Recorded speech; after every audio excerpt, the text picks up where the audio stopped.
Patriarchy, misogyny, feminism have become such buzzwords on social media that honestly, I've started to lose track of what some of these words even mean. But these aren't just words you can Google a definition for and suddenly understand. Ideas that give us different ways of looking at the world around us. And once you start reading into them, you begin to notice how deeply some of these ideas are embedded into everyday life. And because this channel mainly is about rap, it got me thinking, how do they show up in the music? While revisiting Ceechyna's work, I started noticing how often she explores these ideas throughout her music and career. But what is she actually trying to say through her work? And what can her music tell us about the way women navigate the rap industry and the world around them? Today, alongside TheeLady Philosophy, we're going to unpack Ceechyna's career, her music, and the deeper ideas behind her work on the latest episode of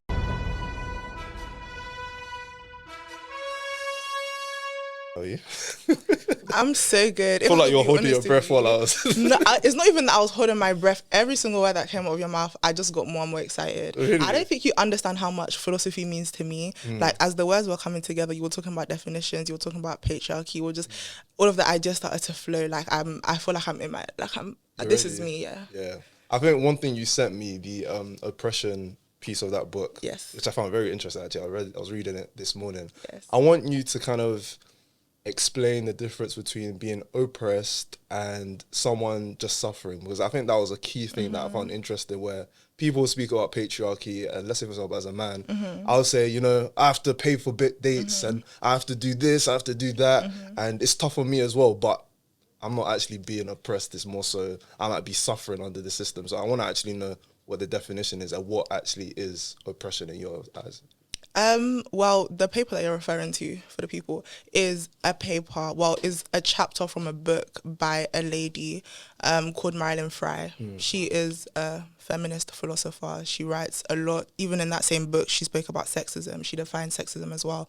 But when it comes to oppression itself, the important thing, I think for me, are two words: power dynamics, and the other is systematicness, systemization and systemicization. There's a difference between systemic and systematic. So when I talk about power dynamics, when you go back in history, what you're going to find is that the woman, the female sex, has been quote unquote oppressed. Why? Because she has been subordinated, because it has historically been the case that men are more dominant. It has historically been the case that men are they are biologically made and placed to dominate over women for various reasons. You can actually go back and you can see it in like religious texts, religious pieces that actually come from non-religious philosophers. So a philosopher called Aquinas, he wrote about how women are basically the second sex, as Beauvoir says in her book. But that idea actually came from Aristotle, who wouldn't have been religious because he existed. Well, he would have been religious, but he wouldn't have believed in our understanding and our concept of Christianity. His religion would have more so been like a philosophical, like appeal to a pluralistic, like deism and gods. And he said that women are misbegotten men. He said that women are basically failed men. And these are ideas that get entrenched into systems that then justify treatment of women. It all kind of goes back to like bioessentialism, which is the idea that the biology of a person necessitates their characteristics and the way that they perform and the way that they show up in society. So to answer your question directly, we have this like systematized. Something that's systemic means that it's entrenched into a system. So because it's been that way historically, because they've done this to women for, literally historically, for so long, and it's a practice that hasn't necessarily, it hasn't been uprooted, because it's very difficult to uproot something that has literally become embedded. It's like is part of the thread of a very, very long quilt. That's one side, which is the systemic aspect. Now, the systematic aspect is how it plays out methodologically in life. So when we talk about the gender pay gap, for example, I would argue that that is systematic. Why? Because the way that things happen, the way it functions in the world is what contributes to the misfortune of women. So an example is the fact that because women are likely to have children, people don't hire women. So they don't hire women because they know that they're going to go off and take time off. So they're most likely to hire men. So in a situation, which is something that Haslanga talks about, she has a really good example. In a situation where a man and a woman have a child and both of them want to work, but the economic situation literally doesn't allow for them to work, she has no choice but to be a stay-at-home mother, not because she's not feminist, not because she doesn't believe that, not because she believes that that's her role and that's her place, rather because she knows that her husband is just going to get paid more and that's going to work better for their living situation. Okay, cool. So that's the systematic aspect. And then now in terms of the power dynamic, I guess I've already spoken about that, so I don't want to talk too long. I've spoken already. Flow.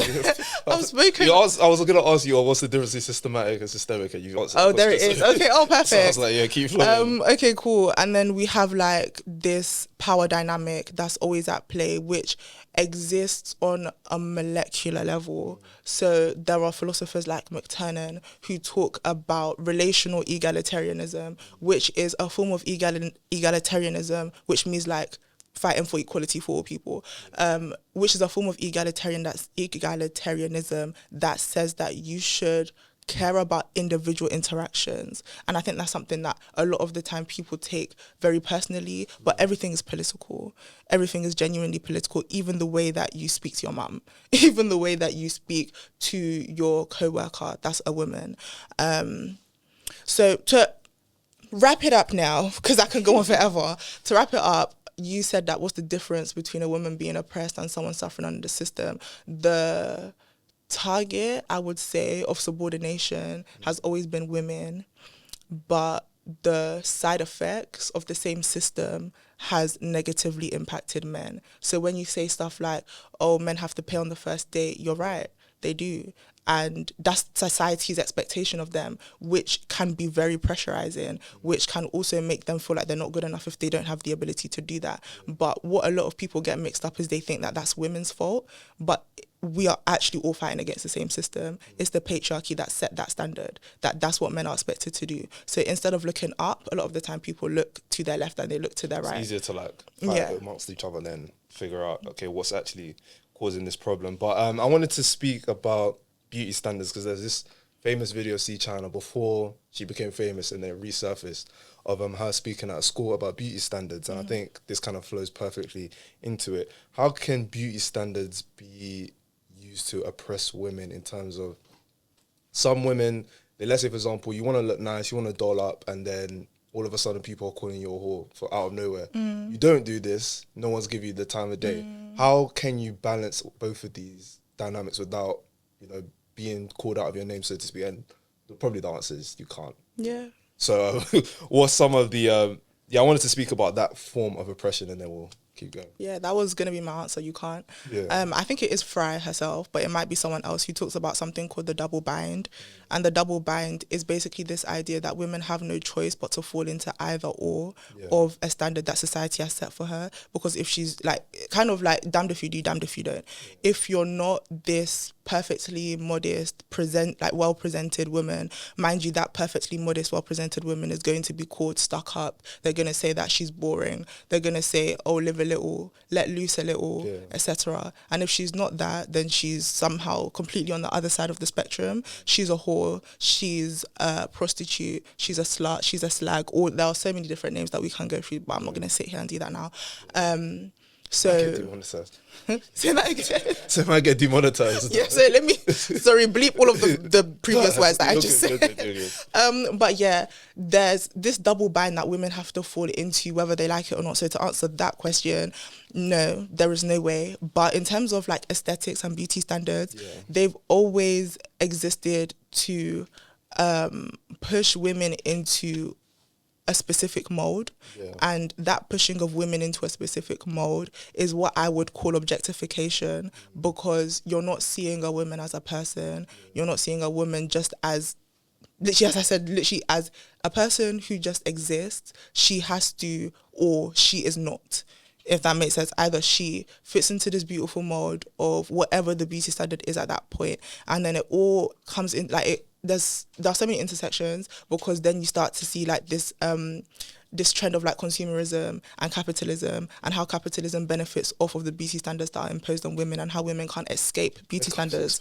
Whether makeup is very expensive. Makeup is so expensive. Even this concept of quote unquote maintenance. I was hearing what you guys are paid. I was like, what? Yeah, to be upkept, because if you don't, there are like, for example, if you go into work without your makeup done, or without a certain beauty standard, without like adhering to a certain beauty standard, you're gonna just get so much lick back. Like, people are just gonna have so much to say, and that's the thing. A lot of people are victims of the system, which is so unfortunate, because, you know, how can we not be? But I feel like we're going to get into that conversation. I'm very excited to. Ceechyna ate that video, and I think that was really her layup into something huge. Like, it was her step into something incredible. I don't even think she knows, or maybe she does know, what she has done, not only for the music industry, but for feminism, for politics, for sociology. I will stop now. You're good. One thing I would like to say, because you touched on rap as well, because a lot of times when it comes to women in rap, let's take, for example, someone like Lil' Kim, she was still under someone like Biggie in terms of Junior Mafia and all that stuff. Like, she was in a collective. She wasn't allowed to just be a big solo star that doesn't rely on a man. And then when someone like Nicki Minaj comes out, for example, you actually felt like the game actually shift. Like, oh my gosh, this is a woman who's a superstar. Yes, she came under Young Money, but she became a megastar after that whole Young Money period. And it's interesting how, let's say, for example, someone like Nicki Minaj, who, I remember that Anaconda video dropped. Yeah. Everyone was losing their minds. Yeah. They were like, oh my gosh, she's showing too much. She's doing this, she's doing that. How are our daughters going to look at this, all that stuff. Yeah. And then it was weird, because I think this was around the year like 2015. And there's someone who's like Rhapsody, who isn't as revealing. She does the complete opposite to what Nicki Minaj does. She doesn't dress in a provocative way in her videos. She's very like boom bap. She doesn't speak about necessarily sexual things, but the industry doesn't reward her for that as well. So it's kind of interesting how the critique of you're too sexual, the only reason people are buying your things because you're sexual doesn't actually mean that people will actually consume what they think is morally right in the way they're structuring the argument, which I find really interesting. But I want to speak about the age of consent. Quickly, before you go into that, I wanted to make a quick comment. I find it very interesting as well, because people are always against this idea of like prostitution, and people are always against this idea of selling your body and selling sex. But literally, what you just described is something that I find like, that's a very interesting, which is they don't mind the system selling women, but once women claim that for themselves, it becomes a problem. Like, they hate an OnlyFans girl. Yeah, consume OnlyFans content. Yeah, it doesn't. Yeah, which is, it doesn't make sense. Let me let you it's more so like you like the product, but you don't actually want the human there. Yeah, because women are objectified. Yeah, and then once they're spoken about, they have higher moral standards applied to them, because often we are always hearing about, this OnlyFans model, like the stuff people say about Bonnie Blue, but it's just like, so where did all of those men come from? Yeah, like there was 100 man cute. It wasn't just more than even. So it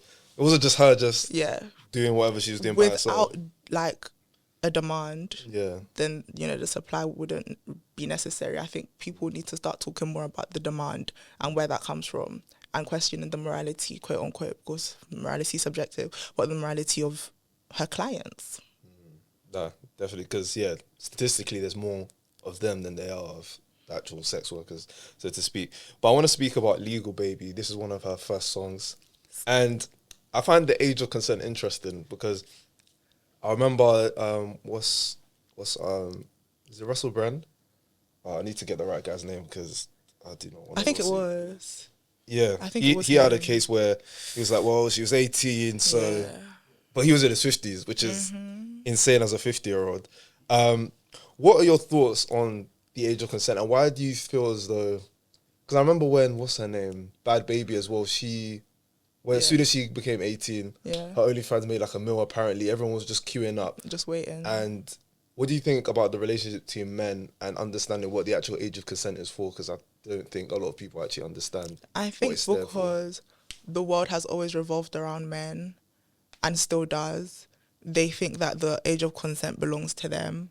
And that gives them a legal standing to do whatever they want. Yeah. And and that's the thing, the way people even use the law is hilarious because they rely on the law for their morality, but it does, like, the law does not equal what is moral. I mean, at a point in time, we were considered slaves, and that was under law. Yeah, it was on the law. Is It was that actually, to be right?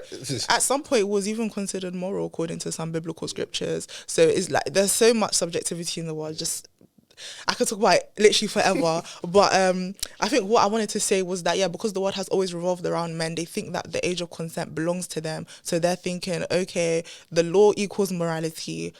This is the age of consent. I can have her.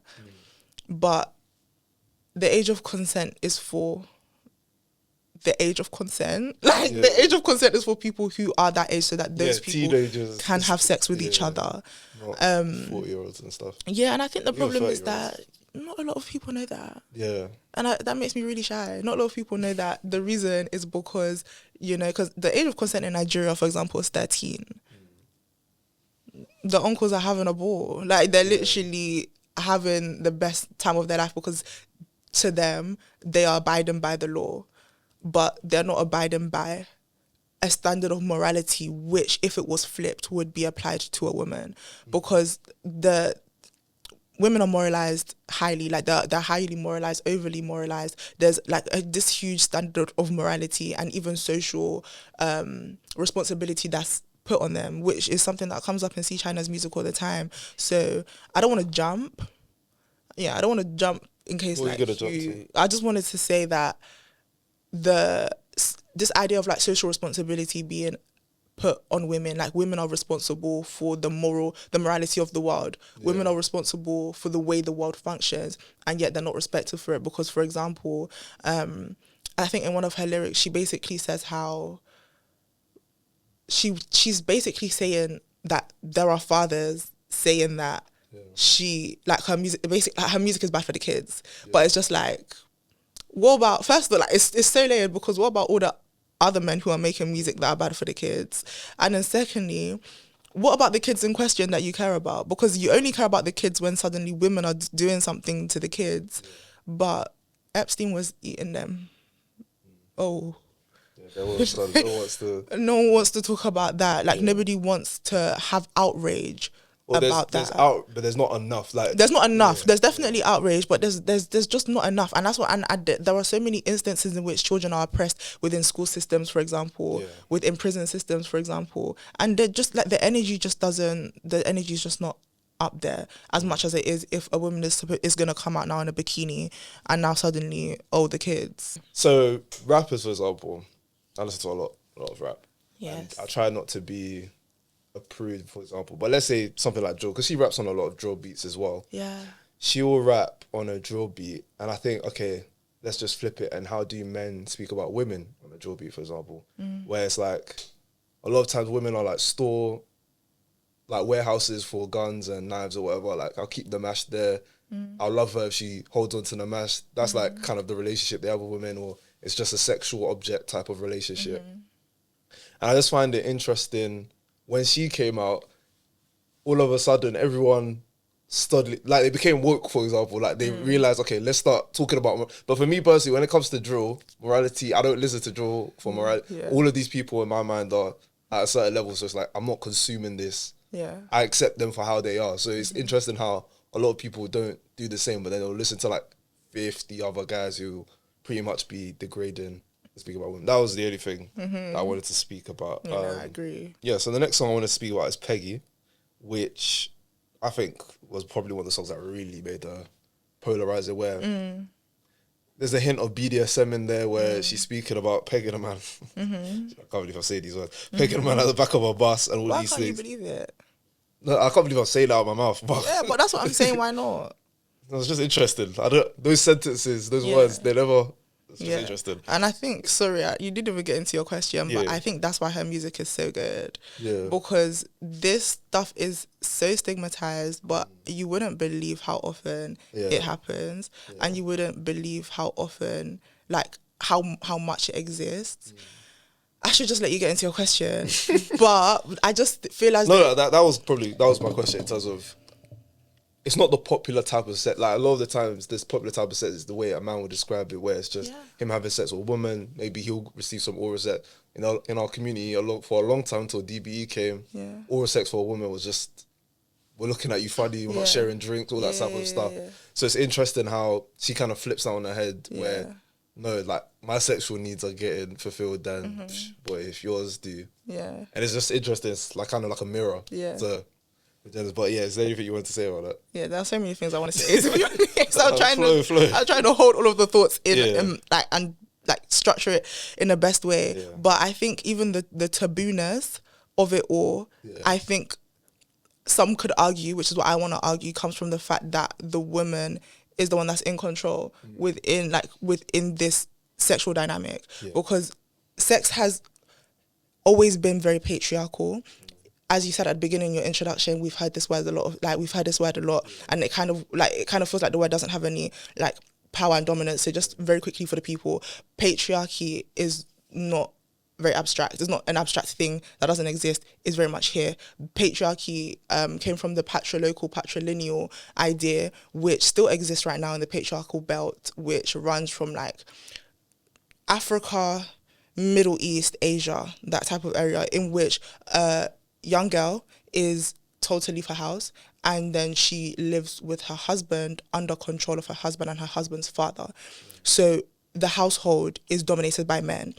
People argue that the patriarchy doesn't exist anymore because people are not dominated by men. You know, the women have, jobs, women can become CEOs. Bank account. Exactly. I have my own bank account. Thank God. And that means that the patriarchy doesn't exist anymore. But that's where the systemic aspect comes into it, because these things, these ideas, these beliefs, these practices, they don't just disappear.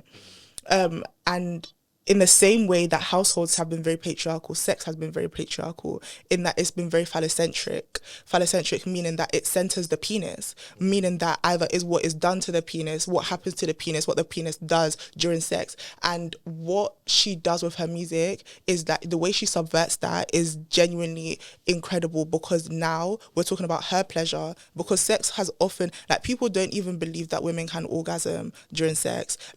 Sex has often been about the pleasure of a man. It has always been about the ejaculation of a man. It has always often been about just, when you're having sex, you're always told, just even in some religious cultures, is if your man wants sex, you have to give it to him.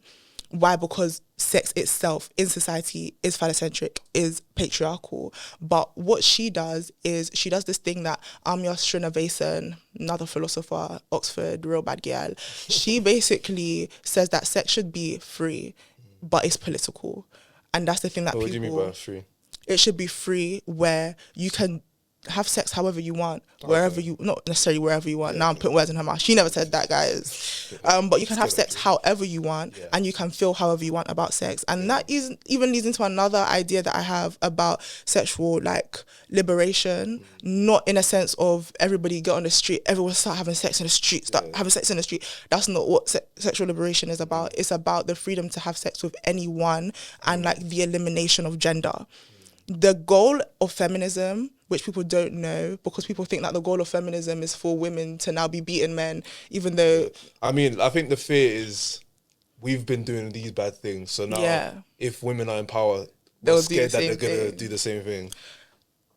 The goal of feminism is not to reverse the roles. Yeah. The goal of feminism is genuinely liberation of all people, which is why feminism interacts a lot with capitalism, it interacts a lot with racism, it interacts a lot with homophobia, ableism.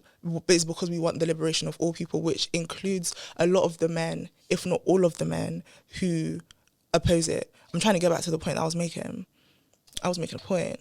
We were talking about men BDSM. being the center exactly. Of sex, yeah. So she subverts that, and that, I think, it jars a lot of people, because it doesn't have to be a conscious thing. It's because subliminally we've always received sex to be phallocentric and to be patriarchal, and what the dominatrix does, which is what she is presenting herself as, and what a lot of women who peg men are.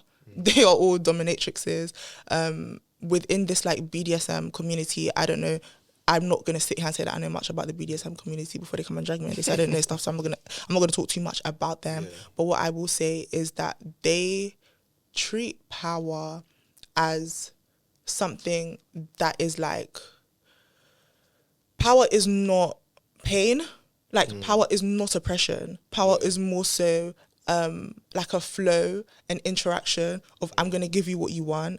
And because like Ceechyna speaks about it in such an explicit way and such a point blank way and such a way that brings to the forefront something that you don't think is there but is laying latent in basically like almost every corner, every bedroom. And I think like something that symbolizes that in her music video is the fact that she's literally on a tour bus in that music video. She's telling you that it's right at home, love. Like it's right here where you are in your streets. Like this is what's happening where you are. This is like what society and what the system has told you isn't necessarily true, one. And there was another thing that came to the mind. It began to fly out of the mind. If it comes back into the mind, I'll let you know. You know. Okay. Have I answered your question? No, I think you did. I think in terms of Or are you just saying that so I can shut up and move on? No. You actually did. I was like, I'm even trying to think, what was my even question? Yeah, I talk a lot because like there's just so much that the brain begins to draw. You answered it. I began to go somewhere else. I was like, I'll let you flow. I'll let you flow with the somewhere else. Thank you. I appreciate that. What's it called? I want to speak about her being considered a villain in like her narrative anyway, or the way she kind of comes across as like an antagonist to like how the system currently is. Yeah. And I want to kind of speak about certain tropes in. I know there are a lot in film, so like for example, like a female vampire, a Jezebel spirit, a succubus, a castress. I hope I'm pronouncing that right. And I want to like know the actual I hope you know some of the definitions of these things, but I want you to actually explore some. you know. I do as well because basically I was reading a book on feminism and like film and media. Like for example, like some of the first female vampires were kind of flipping the script to where they're kind of taking a young virgin woman out of like a patriarchal household, for example. And then now they're blood hungry. And then like when you think about a vampire, they have to convince you. They're a bit sensual where they're trying to get you onto their side. And it's this interesting thing of like female liberation being this like something you have to lure people into, and it's almost considered the villain in a lot of people's stories. And especially in like the 1970s, for example, when this started to become really popular, like as a man, when you're watching that, that's a fear for you because it's like, oh my gosh, our daughters are being lured by these new radical feminists. It's like, we're all scared. So the first question I want to ask you is, are you like biblically sound? Because am I biblically sound? Because I kind of know the semi-answer to this question, but I just want to ask you. It's not a... What that mean? No, I'm just... So Jezebel spirit, for example. Okay. Yeah. So, for example, there's an actual story. Yes, there is. I want to know if your sound there that is. story. No, I'm not. But there is stuff that I know around it. Okay, but I'm not going to sit here and tell you that I know exactly what happened from A to B of the story of Jezebel. Yeah. But what I do know is that like it's been taken out of context. Okay, that's what I'm like, it's been taken out of context. And like the idea of Jezebel is someone who's like very like promiscuous, they sleep around. So like in our community, it's like it's just whore. It's just another word for whore. Yes. But like the way it's kind of also taught as well is like a woman who's controlling, who I can't remember the guy's name. Do you know the guy's name? Is it the king? Yeah, what is it? It's because of an A. I can't remember. But basically, she was it's kind of like the story of Macbeth, pretty much, where she will be Lady Macbeth and then he will be Macbeth. What are your thoughts on how women who are considered controlling, quote unquote, are kind of demonized? Like, in the where do I context of a even Jezebel start? spirit. I can't put something in a context that I'm not too well versed on, no. but I'll try my best. Yeah, okay. I do want to talk about intersectionality here because Ceechyna is a black woman. She's not just, and the thing is, the problem is that I was about to say she's not just a woman because that's me now centering white people as only white people can be women. But she's not, she's not just a woman. And by that I mean like her blackness is a very important aspect of her existence within society, which is not the same. thing for a white woman. Like a white woman's whiteness isn't necessarily going to hinder her womanhood would. But I think the fact that she's a black woman as well, black women are always like, they're always perceived to be this like aggressive, like in a space where someone is passionate, a black woman is aggressive. Like in a space where someone is excited, a black woman is angry. Or like in a space where someone is upset, a black woman is angry, is what I went to say. But what do I think, about... Like Jezebel's spirit in terms of a woman leading like a relationship. Because if, for example, in a patriarchal relationship, or let me say a nuclear family, so the man's the leader of the household, he sorts this out, he sorts that out. What's your thoughts on women being demonized for being, let's say, a leader in a household? My thoughts are that I think it makes the patriarchy uncomfortable, and I think it's a contradiction, because I argue that women lead households anyway. I argue like that behind the scenes, but they're not given like the they're not given the credit, but they are the leaders of the household, and they are like, you know, the quote, behind every successful man is a woman. Like that's literally, it doesn't just show up in your everyday household, it shows up in business, like it shows up in, I could argue basically every single industry. There's always a woman who is making sure things get done. There's always a woman who's being the emotional cushion. There's always a woman who knows what everyone wants to eat. That is literally the woman that runs the house. So I think her now bringing that into a space where it has only been dominated by men, which is like sex. And even I would argue music, like the entire concept of rap is very like male dominated. So it's just like her doing this, it subverts so many different mechanisms, it subverts so many different expectations, and I think that is what causes the friction. But I think that friction is necessary for us to move forward towards this plight of liberation, because a lot of people will question the extent to which what Ceechyna is doing is even feminist in the first place, which is a question in of itself. But to actually answer your question, which I haven't been doing this entire time. But no, you were. But this one I asked in a bit of a funny way. Yeah, if that's okay. But yeah, I think the bottom line is that it subverts a lot of structures that is uncomfortable. And the reason why it's uncomfortable is because these are things that people are made to believe is objective fact. These are things that people are made to believe is natural. Natural being biological, because a man, and that's the thing, that's this whole thing about penetration as well, which is why I think it's just so cool. Like, yes, Ceechynaa, I'm pegging that man at the back of the bus. Like she means that, because like the idea of penetration, right, is that when I'm going so many places, but I think this is also the issue that people have with homosexual sex. Sorry, all the words are mixing up. This is the issue that people have with homosexual sex. This is the issue. Like, if anything, right, I would argue that homosexual sex, I'm taking this somewhere completely different to what you intended it to be. I don't know where you're from. Homosexual sex should be the epitome of patriarchy. Why? Because these are two men having sex with each other. However, what the patriarchy has done is, like, the patriarchy is so meticulous. I always say this I say this to my friend all the time, or she says it to me, like, whoever created the patriarchy ate that, because you thought about every single thing, every single possible situation, to make sure that you can degrade and to make sure that you can still have at the top this your white male rich standard at the set that aside. Cool. So this idea of penetration has been, like, they've made it seem as though if you are penetrated, you are defiled, which is why I think this idea of homosexual sex is problematic, because how can a man be defiled in such a way? But it's okay for that to happen to women, because that's women's role. The role of a woman is to be the sexual provider, the sexual pleaser. She should be the recipient of sex as opposed to an active participant in it. It's not like it's two people doing something. It's like it happens to the woman. To someone. So her now basically, like, I feel like I've been so crude already. So, like, me now opening my mouth to say I don't even. At this point. It's even hilarious. But I think, anyway, I just feel like the whole taboo surrounding sex is so intentional. Like the patriarchy did it for a reason. I don't think sex is as important as the patriarchy has made it, but they needed to have some sort of metric by which they can measure the quality and the validity and the good enoughness of a woman.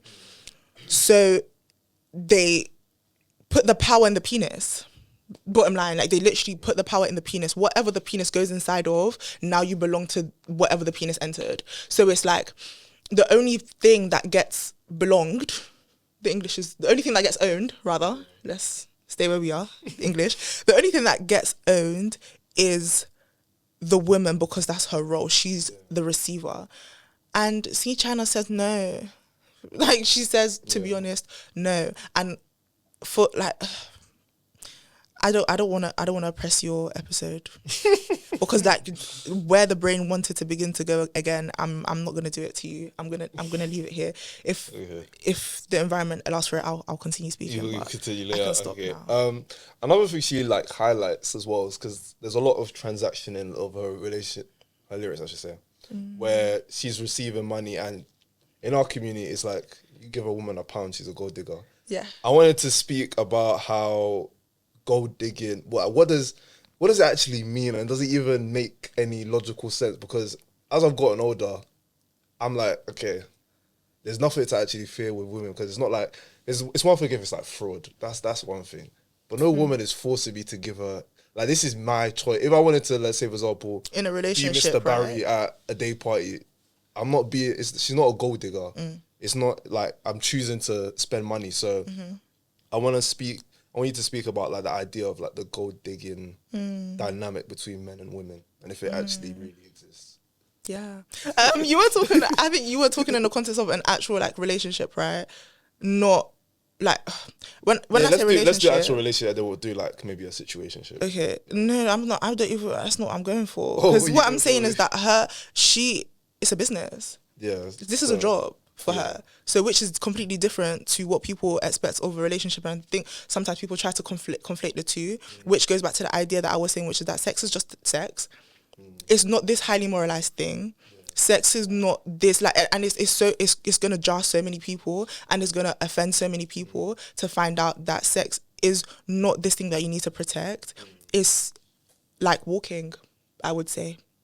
Sex is just it can become another way of business. You know how people have hobbies, and then because of capitalism, people are like, oh, like you should like turn this into a business. Yeah. That's to me that's how you view sex. That's not necessarily how I view sex. That's not necessarily how I view sex, but that's how I view what Ceechyna and many other people like Ceechyna are doing, which is different from the typical like relationship, which has this emotional aspect, has this long-term aspect. She is business oriented, and I feel like what we need to start doing is giving her that credit, because what we do is like, we start moralizing these women and saying that that's really bad based on your own moral standard, rather than saying, wow, this is real entrepreneurship.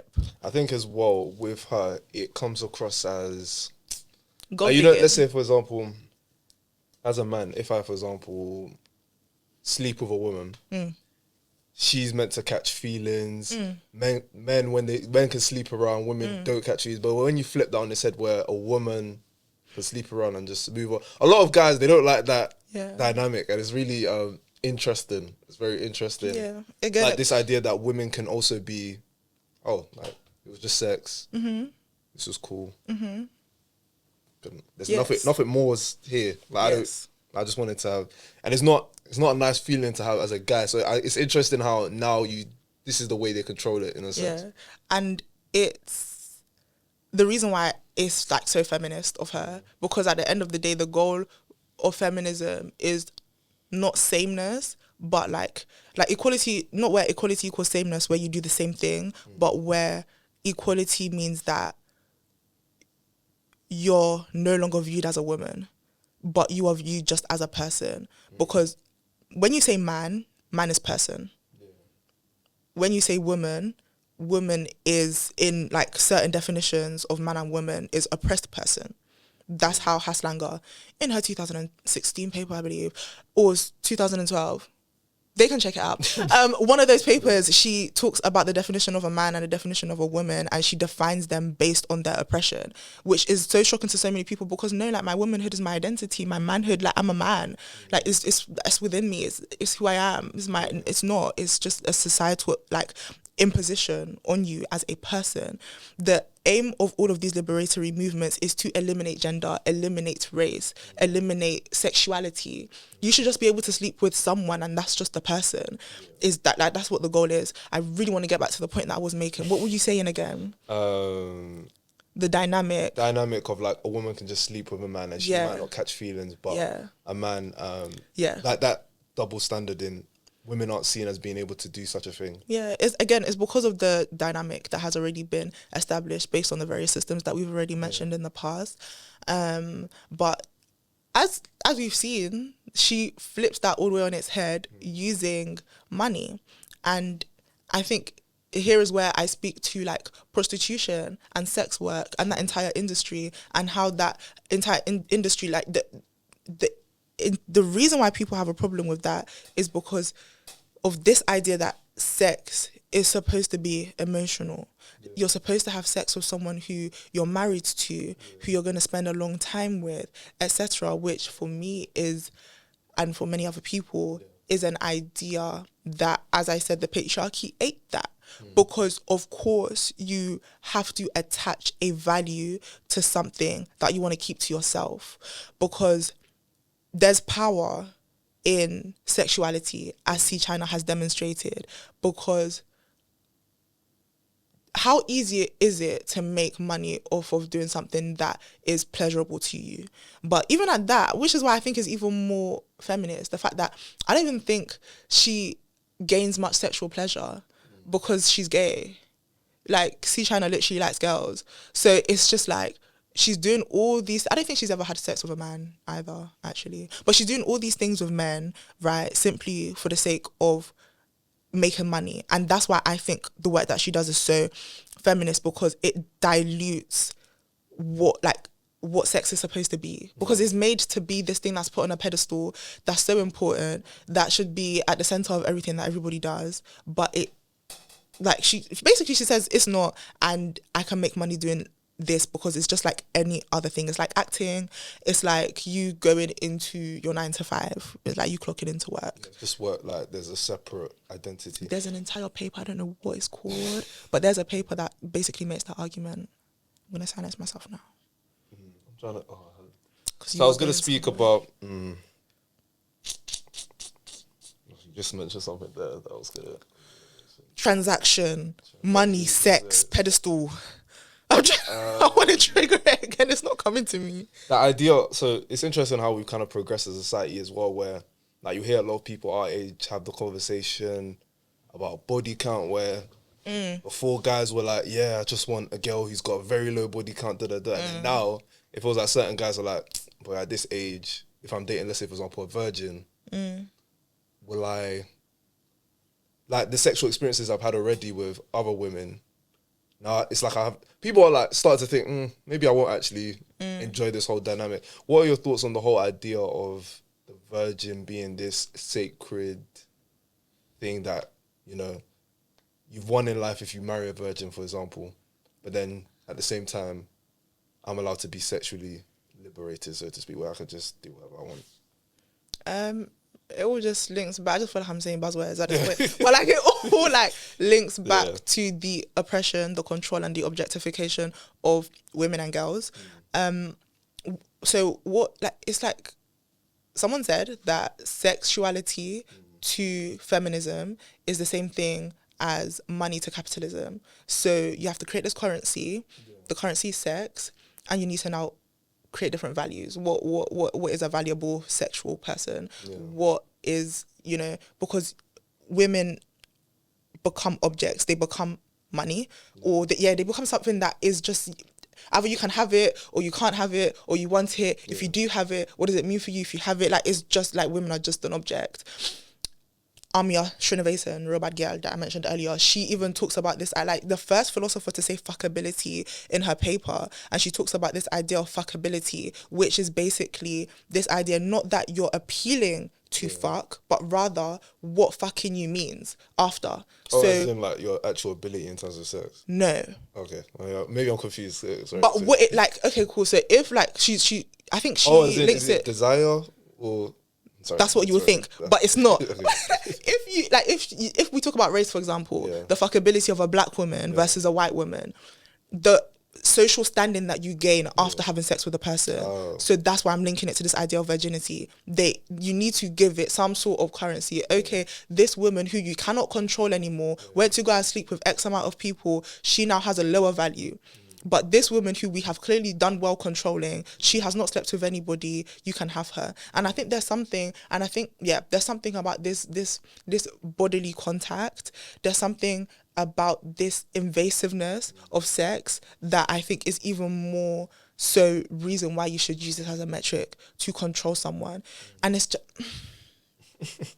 Hey, you're flowing. I began to go.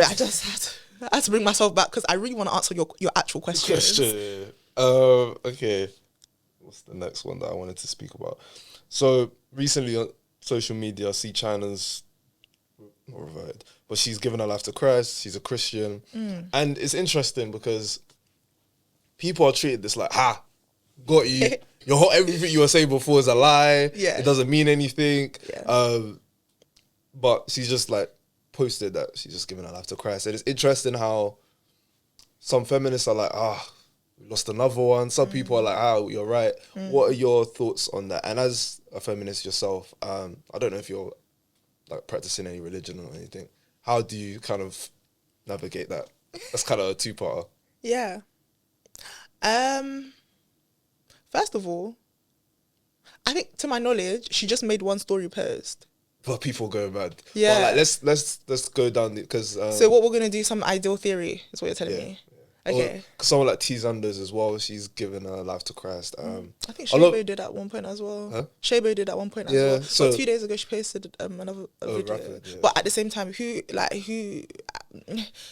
is it the case that your music has to be a certain way just because you're practicing a certain religion?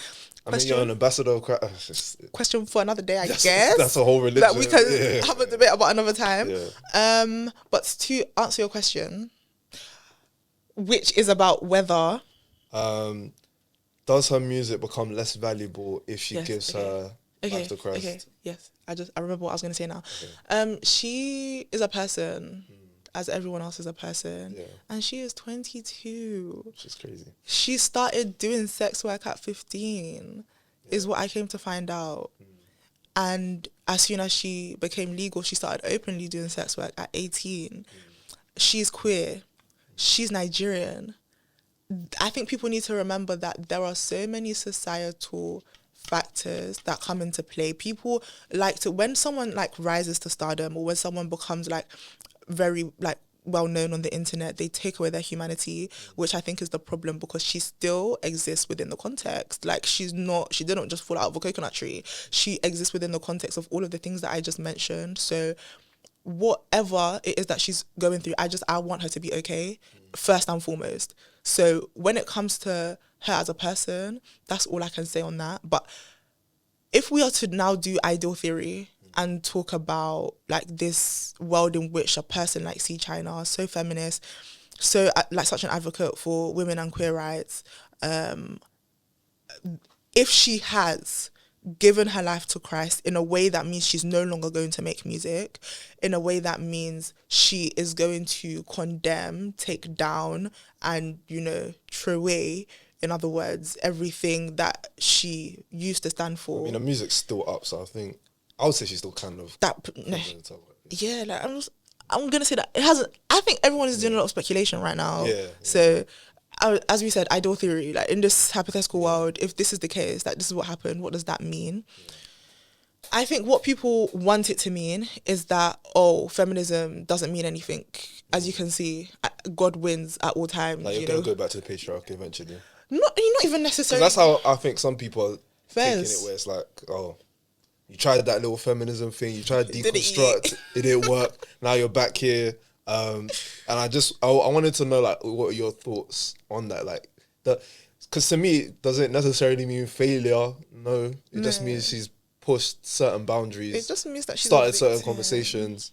I don't know. Yeah, it means that she's done everything that you just said. Yeah. But it also means that she's a victim of the system that she exists within, as is everyone. Because at the end of the day, I'm here, my makeup is done, I've got my nails done, etc. There's a certain standard that the system is imposing upon me that makes me feel like I need to adhere to that. Yeah. Everybody is a victim of the system, in some way, shape, or form. So expecting that to not be the case with Ceechynaa is like, I don't even know what word to use. It's a little bit unrealistic because she's real. She exists in the world. So I think people make this false correlation between, someone being feminist and now becoming religious, meaning that feminism doesn't mean anything and feminism isn't real. Feminism, it fails. It doesn't get you to the point that you want it to get you to, and the answer is always God or religion. And that's not what it means. It just means that this particular person has had a time. I don't even want to tell her what type of time she's had. She's had a time. The reason why she's where she is, the reason why she's doing what she's doing is all dependent on her as a person. So I think what people try to do is take the subjective and make it objective, and it's just this is one case, and even in all the other cases that it's happened, it's one case, it's own individual case. I guess when there's so few, it's like people just look for use a small sample size as to prove a point, because there is an agenda here. And I would too, genuinely, I would too, to preserve my patriarchy. I would too, to preserve my patriarchal religion as well. Yeah. And then the second question was, are you don't have to answer if you don't, because I could just cut this bit out. But am I religious? Yeah. I believe in God. Okay. I believe, and that's the thing. A lot. Will I call it agnostic? No, because I don't know. That makes it seem as though I'm sitting on some sort of fence. It means you still believe in God, but maybe the way that we've come to religion today doesn't really. Yes, then. If that's your understanding of it, then I guess that would be where I'm sitting, because I believe God is a God of liberation. So in that case, I think God would love feminism. I think even people like Jesus would love feminism, because its aim is the liberation of oppressed people. And there's an entire body of work where they frame Jesus as a political liberator. Jesus himself has in fact, wanted to, that's his whole thing, that's his whole vibe, that's his whole thing about, giving the voice to the voiceless type thing. What's that? I have to do the brain like this. There's, I don't know if it's one quote, but tell prisoners that they're prisoners no more type thing. Do you know the one I'm talking about? Prisoners that they're no longer prisoners. Tell poor people that they're no longer poor, etc. That's his whole thing. His whole thing is to liberate people, and he's shouting and advocating for the oppressed. But the issue is that people's understanding of religion today is one that is of a deontological, objective rule of law. What do you even call the thing again? You have to play by the book type thing. Whereas there's basically a list of rules. You have to abide by those rules. Those rules don't exist within any context. They're objective, and you just have to follow that. But I think no, and I think that's also sad, because Ceechyna was as alongside her addiction journey, she was also she was really struggling with her faith, and I think.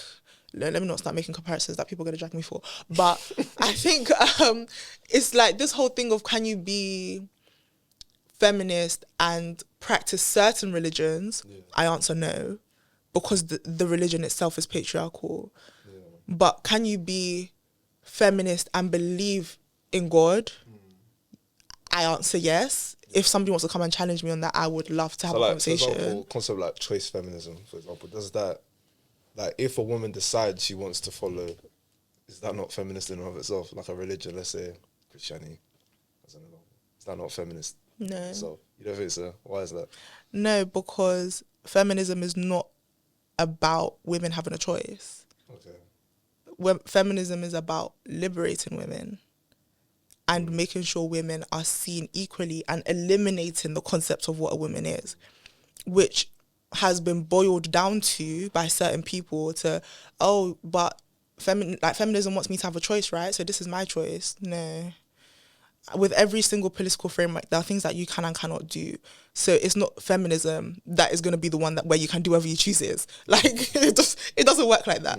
With certain political beliefs, with certain political frameworks, even with like religious frameworks, with any type of framework, there are laws, there are rules, there are regulations, there are like, there are certain, what's the word even? There are things by which you have to play by in order to say, yes, I have fulfilled the goal of what this thing is that I'm subscribing to.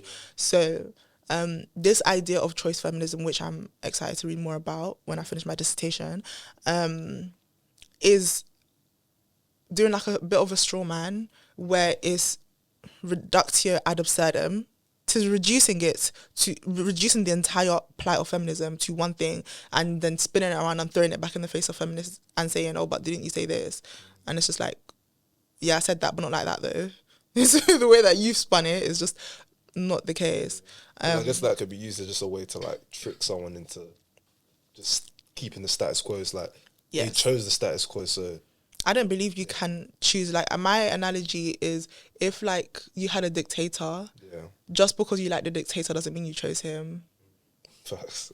Yeah, so like, and that's the thing. People think that, oh, I'm against X or I'm against Y, but no, in an ideal world, everyone can genuinely do whatever they want. However, we exist within the context. So there are certain things that you have to be mindful of. There are certain things that you have to be conscious of. If we lived in a world where there was no patriarchy and everyone was genuinely equal and people were just seen as people, as opposed to seen with all of these different social identities that put them in social hierarchies, then go ahead and practice Christianity.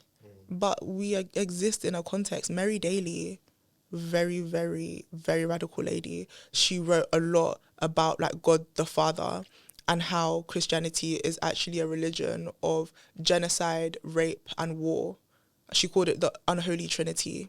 It gives me goosebumps every time I talk about it. That sounds interesting. Yeah, it's very, very interesting. And her whole thing is that a religion, or any religion that centers a man, and that's the thing, people try and do this thing where it's like, oh, well, God is God. God is not a man. So why do we call God he? And people think that that's a very trivial point. It's not.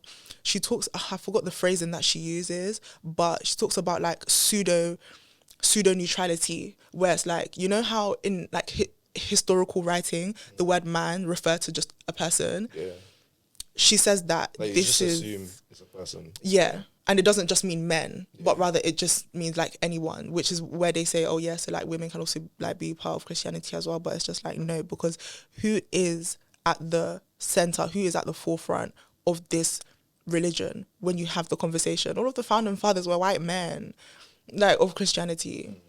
I can go on. I won't. Sounds like you're getting stressed. It's just, it makes me, please, like don't, please. Next question. Okay, so you said you don't really listen to music, because I was gonna ask. You can try your best. I will try my best. I will do what I can. No, so obviously we're in like a new era where I was at Pergola in Brixton yesterday. Ooh, Brixton. Spend that shit came on. I was singing my heart out. Women are starting to have every year for the past 5 years. Because I'm someone who likes to like document these type of things. Yeah. We have the conversation about Song of the Summer. If I just keep thinking about rap in particular, because Afro beats, I'll say men are still pretty dominant in that. But in terms of women in rap, they're just taking over. Every summer there's a song where it'll be Spend That Shit, where it'll be Favorite girl in the UK side of things. What are your thoughts on this kind of new age of women dominating? And do I want to speak about Meg Thee Stallion? That's my question. But yeah, this new age of women dominating in rap, and how I feel as well in the 2020s at least, it's starting to get devalued, where people are all of a sudden it's like, oh, rap is terrible. Yeah. No, men are dominating. It's just Ghana out here. But it's like, no, women are doing great, and you're not really highlighting that. What are your kind of thoughts on? I think everything in society, as you already acknowledged, and as I said, I'm not like, I don't listen to music. Yeah. I don't really do.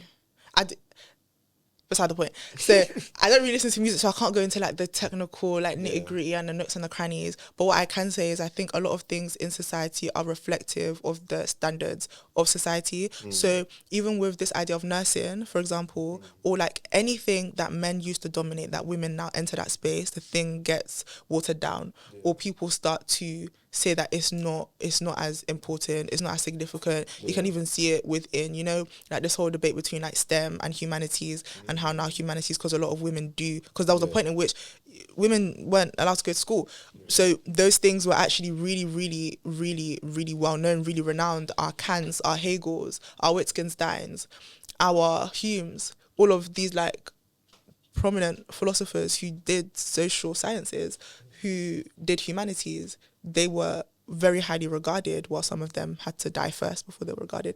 They were regarded posthumously. But this idea of women entering a scene and now the scene is not good is something that happens all the time. And I just implore people to open their eyes to the pattern and not try and trivialize it, and see that your preferences are shaped. What you prefer, what you say is good, what you say is bad, is not just your opinion. Is not just, oh well, this is better quality, this is not better quality. What, like, quality itself as a concept is subjective. Someone has to create a criteria that decides, okay, this is what quality is in this instance, this is what quality is not in this instance. And since now we already know about patriarchy being a systematic and systemic system that infiltrates everything that we do, one should also acknowledge the fact that the patriarchy also influences your preferences. Sorry, the word began to leave me. Yeah, but I think as Did I well, answer the like, question? I don't think I did. in terms of, no, but you answered it to the best of your ability. But in terms of, because it's interesting how, with a hit song, for example, like Spend That Shit, I'm not the biggest Young Miami fan, because I just don't think she's the best lyricist. I prefer JT. But with a hit song, that's undeniable. It's something that invokes emotion. I don't care how much of a prude you are or what you think about. It's just a good song. It's just a good song. And I think that's the thing that a lot of people are trying to like wrap their heads around. It's like, people just saying, no, there's been no hits for the past 5 years, But the women, yeah. there are multiple different women. Like someone like Doechii will be winning like Grammys, or obviously Meg will be dominating in terms of her success. Cardi B, for example, will be doing well. So yes, it's really interesting how like things get devalued when women step into the scene, yeah. And it's interesting as well, like how people also, because I saw this TikTok where it's like, let's say for example, marketing, it's usually considered like a woman-led industry. Well, you think? I actually didn't know that. Sorry. Well, that's what they say, like Yeah.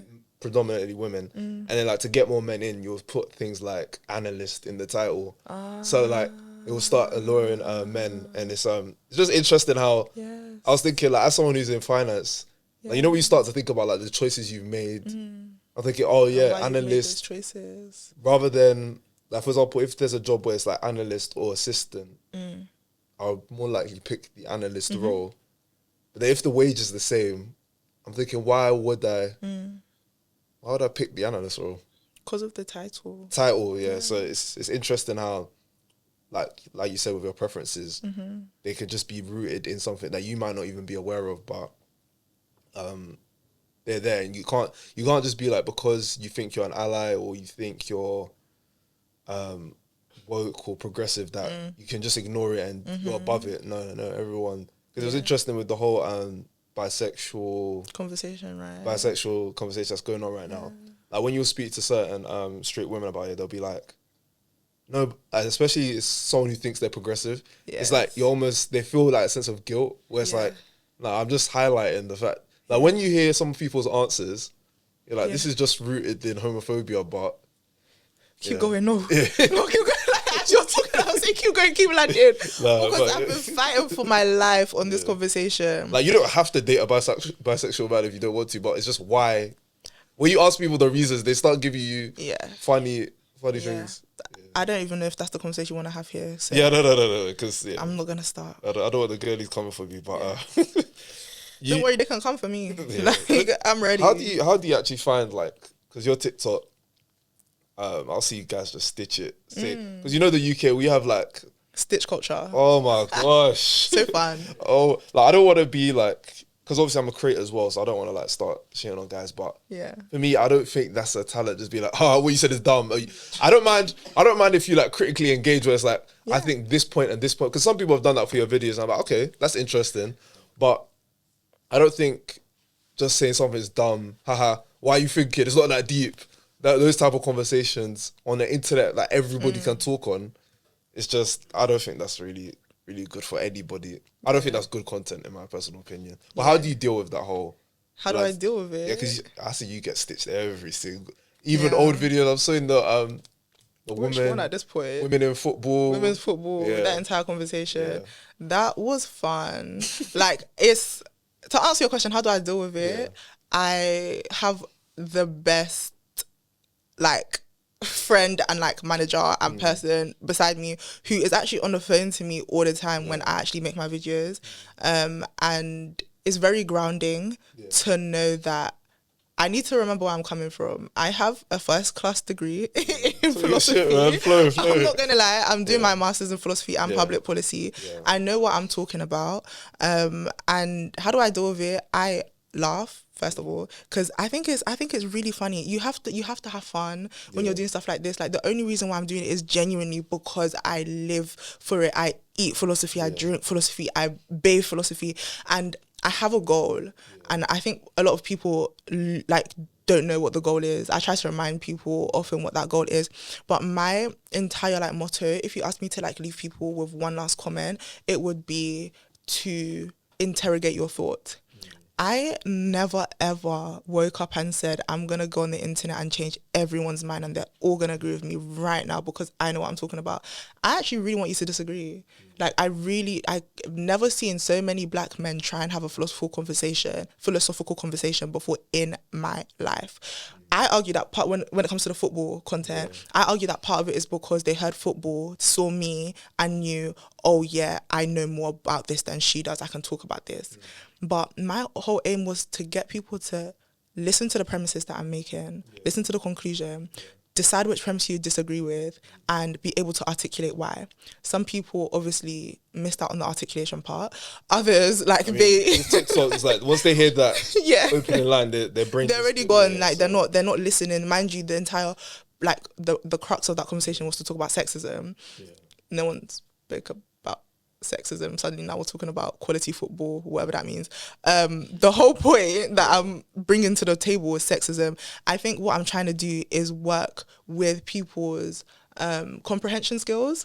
Also, I love philosophy so much. I believe philosophy is the thing that is going to liberate people like me. I am almost the epitome of the most oppressed person in the world, which is a black woman. As you could, like, people see me and they're already irritated because I have philosophy in my name. Like, they literally are like so pissed off. Because it's interesting, like, you see someone like Aristotle and all these guys, just old white men. They're the only ones that could be giving us thought. And it's, there's this guy, I can't remember his name, but he does like African, he speaks about African philosophy. I'm like, I know who you're talking about. He has like an Afro. Yes, it's coming to me. When I was thinking about that, it's like, I say his name all the time. I've forgotten it. I'm so sad. No, he speaks about like not the Nigerian Marxist.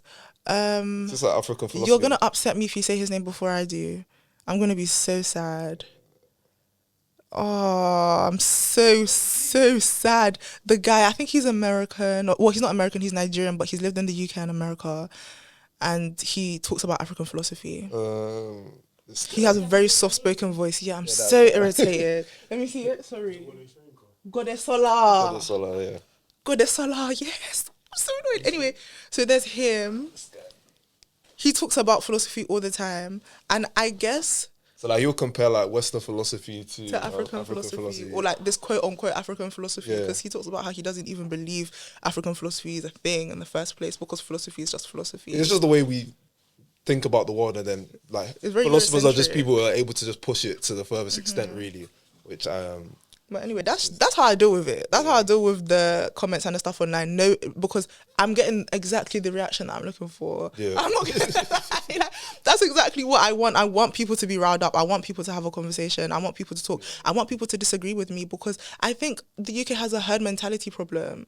Can we disagree, please? Like, but at the same time, I do want people to believe what I believe, but people believing what I believe is a side effect for me, because realistically, social media is just not the place where people are going to come and have an open conversation and expect for their minds to be changed about politics of all things, because a lot of my content is political.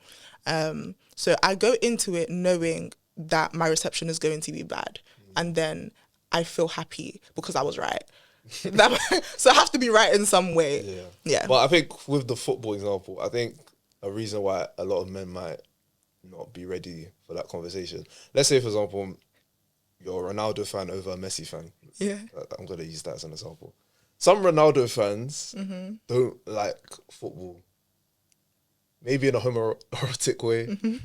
I'm going to leave that there because I don't want to start using certain words. Some few words to describe people before they come and shout at you. But, like, for example, if you think Ronaldo is better than Messi, you might like the storyline, so there's that. But sometimes some guys just fancy Ronaldo. Or their idea of a man is Ronaldo's journey, where he didn't have straight teeth, he looked a bit like... Yeah. He was skinny when he was younger, then he ended up developing muscle, he ended up... buying all these sports cars, different types of hairstyles, fixed his teeth, did all these things, and ended up becoming like Homelander. But that's that's a whole other conversation. But yeah, it's just interesting how I just see it and I'm just like, I get why people. Well, as soon as you made that video, I already knew, because I'm someone who I love tennis, for example. Yeah, I can watch women's tennis fine because to me, I love the game of tennis. But with women's football, for example, I can watch men's football, but I don't care that much about football to be watching every single type of football. Yeah. But then, and again, that's another thing you have to interrogate. But because I was going to say, what you need to stop doing is get me started. Because if you get me started, I'm not going to stop. So I'm not going to say anything. What are you going to say? That was the last point you were there. It's not even... Because now I'm gonna get into the politics and the nitty gritty of the videos themselves and all the points that I made in the videos, but people can just go and watch the videos. Videos, okay, yeah. Like, I don't. Because the thing is, your videos are like 20 seconds. They're like, you actually articulate yourself fully. I do my best to do what I can with everyone's attention span, and then there's some, and that's the thing. If you win some, you lose some. Like, it's a double bind, as I said. Some people are saying you need to make your videos longer so people can actually understand what you're saying. Others, you watch the first 3 seconds. What will me making my video longer actually do? Nothing. Yeah, I do think you should maybe get into like video essays on YouTube and stuff. Guys, I know things are coming soon. Don't worry, I'm finishing my masters, and then the relevant things will happen. Very exciting stuff. I love that. Is there, because you seem like someone who's very well read, you've mentioned a lot of books and things. I mean, you've done your masters, so you can clearly read a lot as well. Almost. Done the masters. By the time this comes out, Ava, you have got a first day. But is there anything that the people can read to? Because the main thing about this conversation was Ceechynaa. Is there anything that the people can read to help them maybe look at things from a different perspective in terms of feminism and all the things that you highlighted as well throughout this conversation? I think definitely read all of the scholars that I've mentioned in this video. Like, go back in the video and write them down. Like, literally go back and find. I think those are the main stream ones. I can't even, like, I'm gonna have to go away myself and create like a reading list of like intro into feminist philosophy, because there's feminism in like sociology and like politics where you have like bell hooks, but when it comes to philosophy, all of the philosophers disagree with each other. So, you know, and that's the thing, people think all the feminists together want to band together and hate men. Like, all of the feminists are literally fighting each other and saying, well, that's not feminism, this is not feminism, etc. So I can't really, if anything, I would recommend that you read like an overview of all the different types of feminism, so you can first of all find out where you stand, like where you sit on the issues. Okay. No, that's is there anything you want to promote as we wrap up this? This has been a very good one. I feel like it's been so long. I'm so sorry. Dude, if it's a podcast, it's meant to be. Yeah, right. That's kind of the point. Like, what I want to promote, me. Where can they find you? Okay. Yes. Hi everyone. My name is Hi everyone. Sorry, I'm getting so tired. I am TheeLady Philosophy on TikTok. I will soon be posting on Instagram. I also have a podcast which has nothing to do with my views, by the way. My podcast is called The Things You Can't Touch. That is a podcast that just has philosophical conversations with anyone, everyone, and it entertains all types of views as long as it is rooted in philosophy. So yeah, check that out, and I'll see you guys around. Okay. Yeah, no, I saw they were doing like funny podcast clips. One of yours came off. Where was The I? SIBO one. Oh, you have to The send that to terrorism me. one. You have to send that to me. Shout out the terrorists. That clip- What a clip. That clip is so. I think that was one of my first viral clips. I think that was 2 years ago. Yeah. No, the shock on your face when he was explaining it. Yeah, because I But he landed it. wasn't sure where he was It going to be was going. good, yeah. Oh, That's been another episode of the IMMP podcast. Let us know your thoughts on Ceechyna. Did you agree with what we said? Is there anything you guys feel that you want to leave in the comments? Feel free to. This is an open discussion forum. But yeah, we are out.